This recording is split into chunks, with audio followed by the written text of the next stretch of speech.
Good morning. Happy Monday. How was your Father's Day weekend?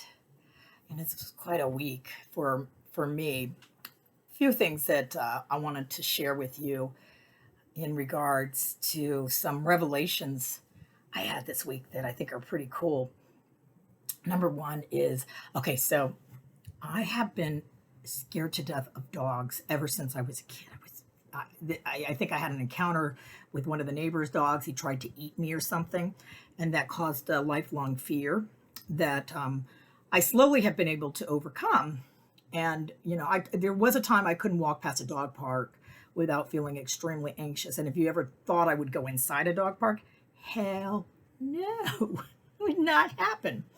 So anyway, we ended up getting a dog because my son, when he was in the hospital, really took to the therapy dog. So we thought it would be a good idea to get a therapy dog. So we went and got a therapy dog for him. And we got a golden doodle by the name of Chip. And I became actually a therapy dog team. And suddenly, this person who was afraid of dogs, I am like Miss Dog person. I like my favorite show was like Pit Bulls and Parolees. I watched The Dog Whisperer. I became a dog lover as a result of Chip. And the more and more I was learning about it, it's like, oh, they're just misunderstood. They're fine. They're okay. So as you know, anytime we go on a walk, if I see a dog, it's like, hey, are they friendly? Can I say hi? And I go up and I pet the dog and it doesn't bother me. So it's been huge growth for me. So anyway, we're walking. Me and my son Liam are taking Chip on a walk this weekend. And it was during the week, but we headed up the street and there was a lady walking and she had a pit bull. And it was an older pit bull. And I looked at her and I said, oh, I said, hey, is your dog friendly? I think I hear Chip coming. I said, hey, is your dog friendly? She goes, oh yeah, he's really friendly. I'm like, oh, well, can he say hi to Chip? Can Chip say hi? Because Chip doesn't get this social distancing thing. He's having a trouble. He wants to say hi to everybody. So she's like, oh, absolutely. And so Chip goes up to the dog, and the dog just kind of sitting there. Next thing you know, the dog turns on Chip, and it's like, rah, rah, rah. And suddenly, it's like slow motion. Chip takes off running. The lady lets go of the dog. The dog starts chasing after Chip. And here is me. Suddenly, all my Pit Bull and Parolee and Dog Whisperer episodes paid off because something primal hit, and I stopped and I turned around and I got in front of in between me, Chip, between Chip and the Pit Bull stood me, and I stood there and I go, no, stop. To the dog. And the lady comes around, Blue, what are you doing? He never does this. And I'm like, yeah, well, see you later, Blue. We won't be saying hi to you anymore. And off he went. And I couldn't believe that I had actually stood up to my biggest fear, but I did it out of pure love for my dog. Nothing was gonna hurt my dog, who I love so much. And I knew if the pit bull got a hold of Chip, he wouldn't be letting go. And that would be it. It wouldn't be it, but it wouldn't be pretty.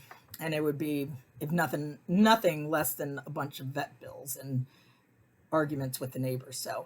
So anyway, it was really cool to be able to do that. And I felt like I had reached a new point. I mean, my fear, it was so interesting to me. Fear left, love won. I was able to really go after saving my dog. So how about you? How did anything exciting like that happen to you? Did you have any dog encounters like me? Oh, and another really cool revelation that happened during the week. There was a post on Nextdoor, and I'm trying to kind of avoid Nextdoor because it can be a little gossipy, and every now and then, if I want to get a little drama fix, I'll look on Nextdoor and see some of these inflammatory posts going on, and just kind of I leave it be because I've decided arguing with crazy people only makes me crazy, and I'm sure to them they think I'm crazy and I think they're crazy. Maybe that goes along the lines of seeking to understand than to be understood. To to love than to be loved, as it says in the St. Francis prayer. So anyway, I I went. I was reading the next door, and there was a lady who had posted stolen basketball, and it was like a really, the lady was sleeping overnight, and she was a school teacher, and during the middle of the night, some thugs come in, steal the kid's basketball hoop, right from underneath her nose that she had like worked so hard to get, and her son was going to be heartbroken, and there was no, she was offering a $50 reward for anybody who saw anything. And immediately I thought, you know what? That's so terrible. But I can help here because we've got a basketball hoop that's just been sitting on the side of our house unused for years. At one time it was being played by the neighborhood kids, but that's long gone and hasn't been touched in years. So I went to my husband. I said, "Hey, can we donate this basketball hoop to this lady?" And he said, "Absolutely." So contacted her. We got in touch, and we were able to, suddenly, next door, all these people were offering to buy her a new basketball. They wanted to get her a Ring doorbell. The whole neighborhood came out and supported this kid to be able to play basketball. And I wrote her back and said, "Hey, listen, if you don't want the used basketball hoop, go ahead and get your son the new one. We totally understand." She's like, no, we're not like that. We just want my son to be able to play basketball. So if you're going to offer to give this to us, we would love it. And so they came over, they got to get the basketball hoop. And I tell you that it really, the part of the St. Francis prayer where it says, it is in the giving that we receive. Oh my God. I felt so happy for this kid that he was going to get to play basketball and that he was going to get to, and that we got to be a part of this to make this kid so happy and help this mom who had a bad situation turn it into a good one. It was God. I felt God. I felt happy. I felt love. And I guess that's the message this week, the power of love. Love is so powerful. If and in the St. Francis prayer, it talks about it's better to love than to be loved. And I find that's for me been so helpful because, I want to make it all about me. Me. Love me, love me, love me. I'm great, but I'm not, And when I'm able to give love rather than expect to receive it or demand to receive it, it's so much better. It's so much easier to just love than to expect to be loved, in the St. Francis prayer. I'm going to end it with the St. Francis prayer. It's actually also, if you're in recovery anywhere, it's also known as the 11th step prayer, because it is such a powerful prayer. And here we go. We'll just end with this. And then I hope you have a wonderful week. And think about, as I'm reading this, how it can take effect in your life. How can you incorporate this prayer in your daily life? And that's what I'm going to strive to do this week as well. Okay, so here we go.